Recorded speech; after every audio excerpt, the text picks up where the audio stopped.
So today we're talking to Judy Pareya, volunteer of the Rose, breast cancer survivor, and most of all, our shrimp boil champion.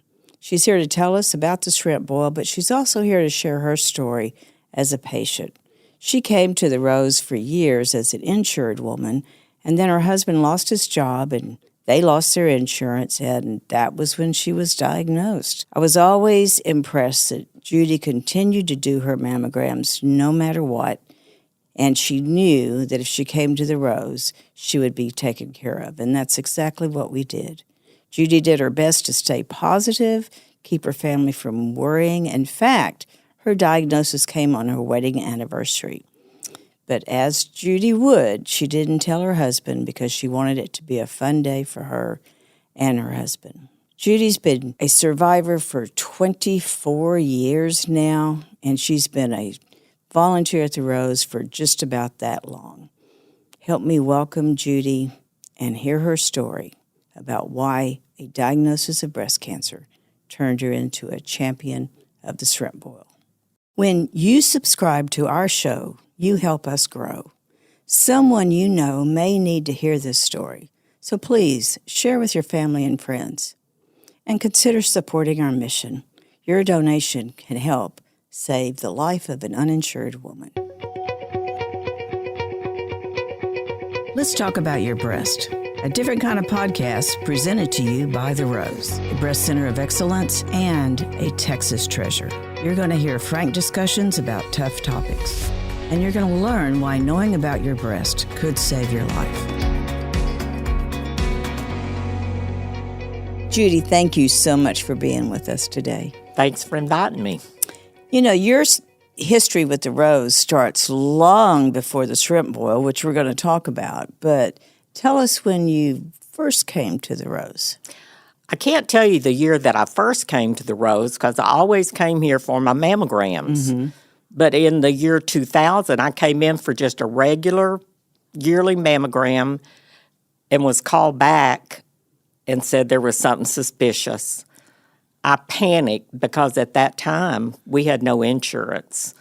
My husband had worked for Armco Steel for almost 20 years, and they closed down, and we were left without insurance. And I was horrified. I didn't know what I was going to do. It was very scary. Mm-hmm. And just in a blink of an eye, y'all grabbed me and said, no, here's what we do, and took me through all the steps of being diagnosed and never charged me a penny. And I thank you for my life to this day. Oh, Judy, of course, that's what we do. But you know what I remember is that you weren't insured, but you still were going to go get that annual mammogram. Oh, absolutely. Yes. And, you know, that was just something that we didn't see very often. Usually the uninsured woman would come in with a problem. You know, it wouldn't be just for their screening. And I thought, now what would have really moved Judy to spend that money coming in thinking, you know, you're going to have to do something with it? Man, that's pretty impressive. I guess because I'd always taken care of myself and it wasn't that expensive. And so I started coming in 1990s, whenever. I don't know exactly. Like $75 or something like that. I mean, it would have been silly not to in my mind, and thank the Lord I did. Yeah, sure enough. Wow. I know that that was right before we started patient navigation, or right at the time. I think it was right at the time because y'all just took me through everything. Well, then you were one of the first. Yeah. I mean, that's a definite history here. We're going to have to use you as, here's where it started. Here's living proof. What was, now, besides you being uninsured, I don't mean that would be my number one worry. But what else was difficult about your diagnosis, your treatment? Just coming to terms with what could happen, what might happen, trying to keep a positive outlook on trying to keep the family from worrying, trying to keep on with a regular life. It's just a scary time in a woman's life to be diagnosed with breast cancer. How did you tell Joe that you had to go back? Actually, it was on our anniversary the day I found out. Oh, my gosh. And I didn't tell him. I thought, we're going to have fun today. And I told him, and it was just, we'll do what we got to do. Yeah, that sounds like Joe. Yeah, I mean, it was just a matter of fact. We do what we got to do and get it taken care of. And the rest of your family, Jennifer? Oh, yeah, everybody was so supportive, so very supportive. It's amazing looking back. And it's amazing looking back how much impact my breast cancer had on other people. Oh, yes. I think one you'll be talking to later on that she had put off a mammogram and heard my story and decided to have her mammogram, and sure enough, and you have to remember, back in 2000, it was still kind of novel. Mammograms were just beginning to really become a standard of care. So women weren't quite sure you should go do it, so yes, having someone who was willing to talk about it, that's the other thing. And you did a lot of public service announcements for us and went on television, radio to tell your story. Back then, women still were not talking about it a lot. So that was different. Well, and also being in the position we were in, I reached a lot of women, whole lot of women, and especially in the Pasadena area, because that's where our business was, and everybody's interested. They want to know, are you okay? How's it going?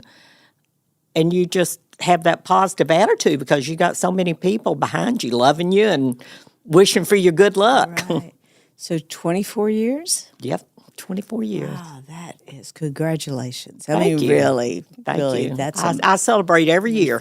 I know you do.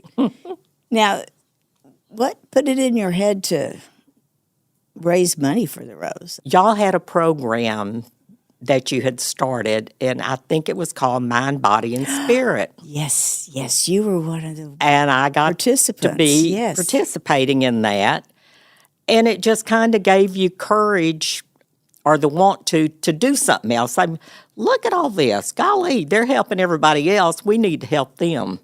And just giving back, as y'all say. Yeah. And it started with Jamming with a Cure?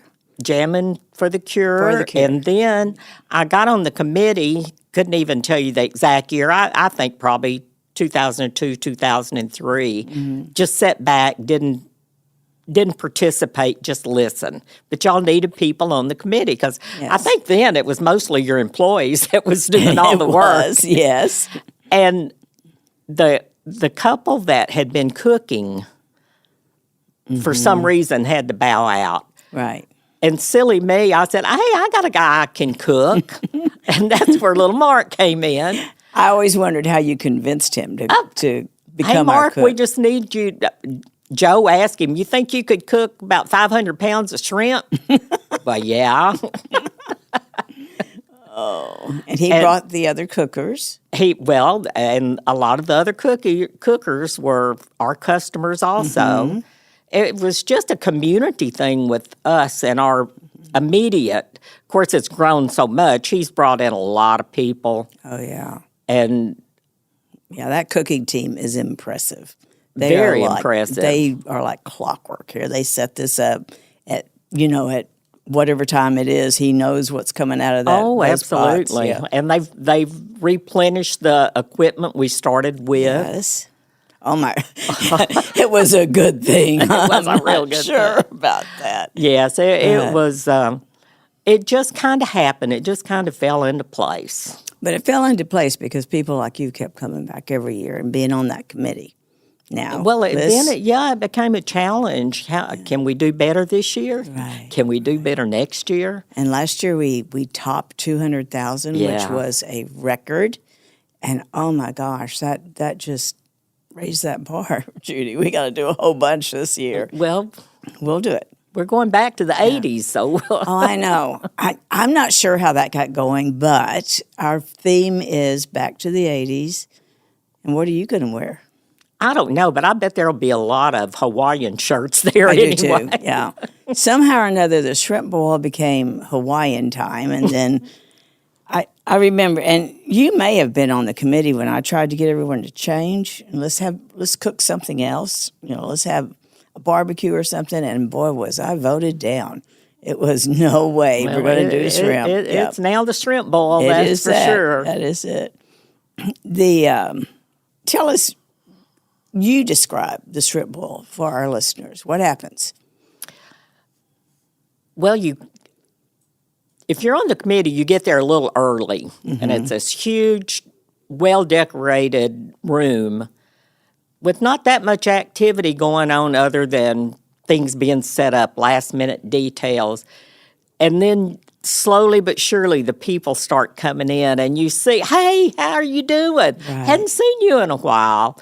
And the excitement, I think, just builds with the people coming in and seeing each other, and always have some good music going in the background and people talking and all the different things there are to do. You got your cake sales, they got your bar that we all like to go to. You got your raffles, auctions. I mean, it's just something for everybody. What is the alcohol toss where you have that ring toss for? Yeah, it's starting to sound like this is too much of a party, but no, it's not that way at all. No, people just come to have fun. And you're right. I see people there every year that I haven't seen for a whole year, and here they are back again, just to help us serve, and that means so much. Shrimp boil is like you can see our whole community of supporters, of people we've helped, of patients. They're all there. It's such a fun event. It is a fun event. I would recommend anybody to come out and have fun with us. It's good. And we try to recognize the survivors. I think sometimes people are a little shy to come up front, but it's what we do. I mean, that's when you can really see the mission. Every year they y'all bring us up front and give us a beautiful pink lei. Yes. And it is. I've been there many times when I know somebody's has either fought or is fighting breast cancer. And I'll go, no, come on. No, I don't deserve to be up there. What do you mean you don't deserve to be up there? We're honoring you. Come on, let's go. Wow. And it's very emotional standing up there getting your picture taken because all these strong women have gone through what you've gone through, and some of them are just starting on that journey, and it's scary. Yeah, it's very scary. And I think something like the shrimp boil gives you a good outlook, and you walk away and you're feeling good and think, I can do this. I can do this. And you hear the stories from people like you who have made it 20 years, 25 years, and you're going, oh my, there is lots of hope I think when your first diagnosis, you always have that thought, am I going to be a statistic? Right. And it's so good to be around people that have made it. Right. 5 years, I think, was the first time I really breathed. That seemed to be a good starting point. Ooh, I made it 5 years. I can do this. And it's just a scary time for women. And I think the shrimp boil is a good opportunity to bring people, be happy. Be happy. Every day's a gift. Every day. You were pretty young when you were diagnosed. I was 56. That's pretty young. Yeah, well. I mean, looking back now, we both think, well, that's pretty young.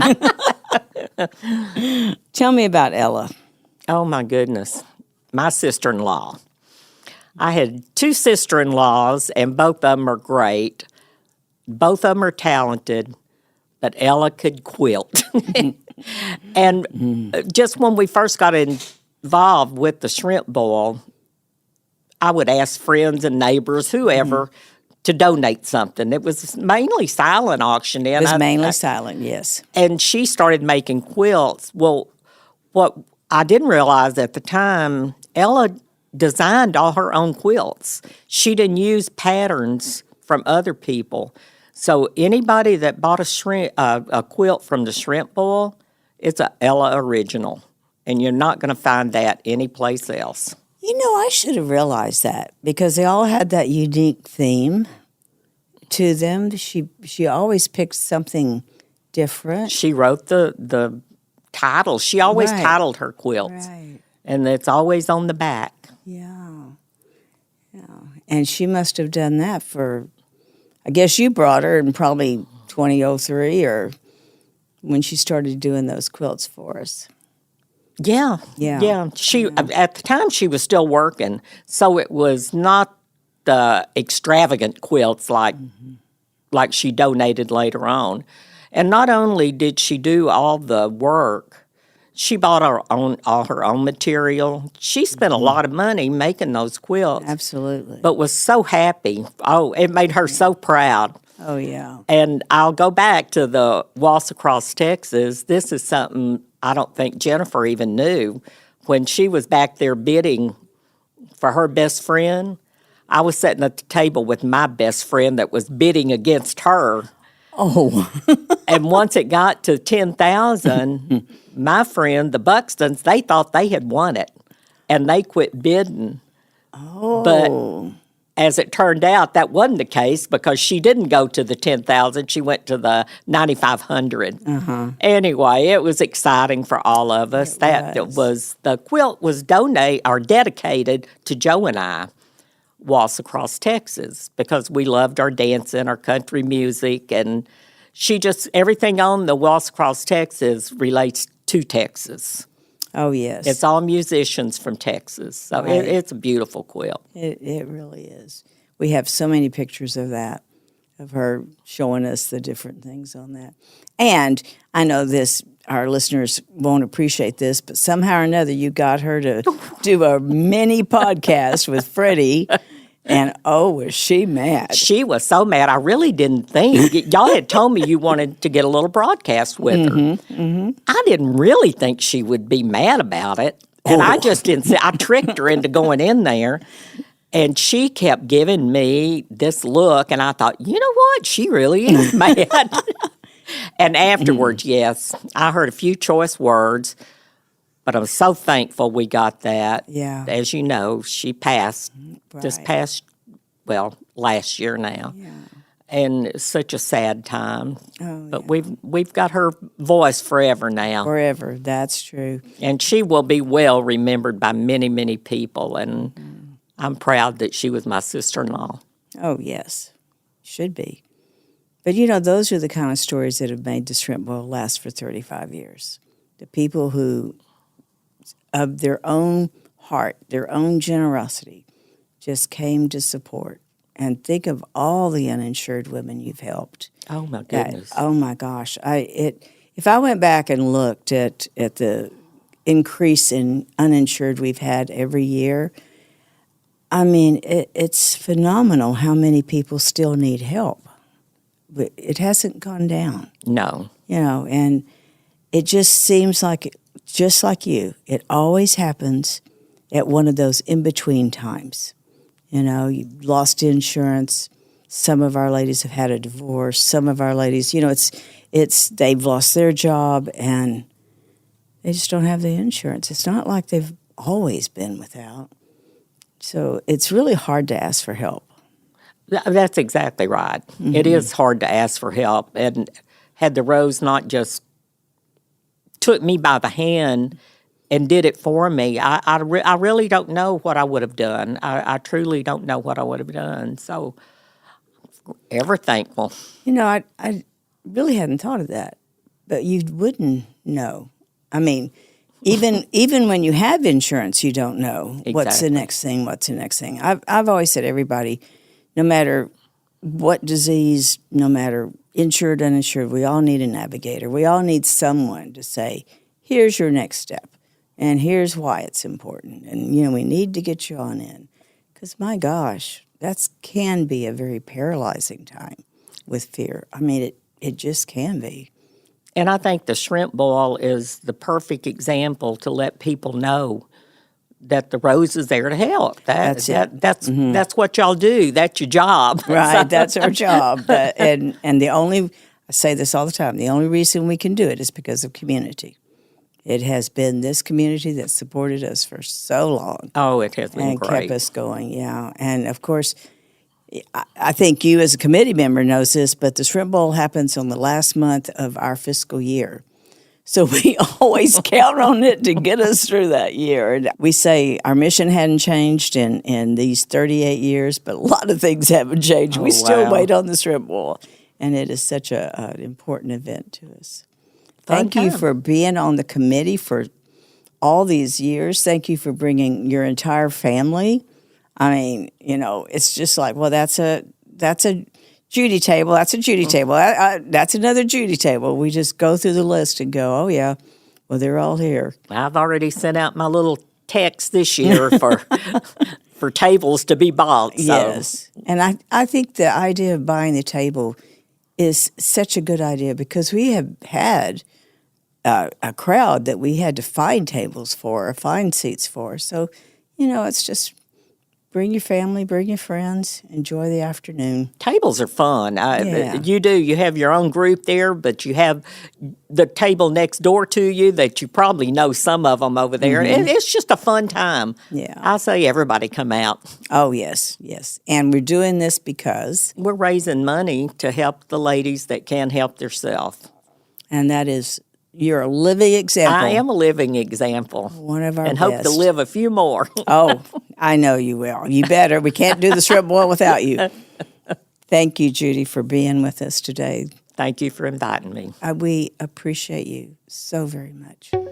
Thank you for joining us today on Let's Talk About Your Breasts. This podcast is produced by Speak Podcasting and brought to you by The Rose. Visit therose.org to learn more about our organization. Subscribe to our podcast, share episodes with friends, and join the conversation on social media using hashtag Let's Talk About Your Breasts. We welcome your feedback and suggestions. Consider supporting The Rose. Your gift can make the difference to a person in need. And remember, self-care is not selfish. It's essential.